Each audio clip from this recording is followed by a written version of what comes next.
was diagnosed with MS, which put me on the course of looking at alternative healing methods. But I also tried to get a master's in counseling, and that program I did not finish. I also took a lot of psychology courses. That was my interest as well.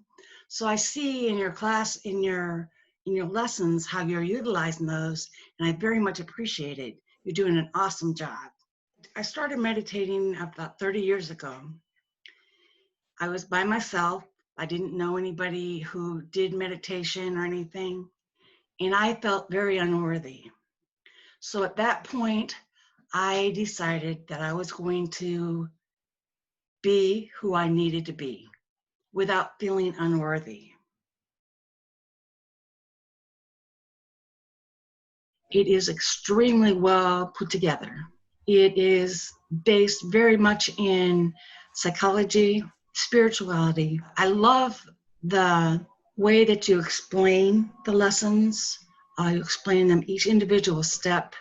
You have the audio so that you can hear it. You have the video so that you can see it, and then you do it.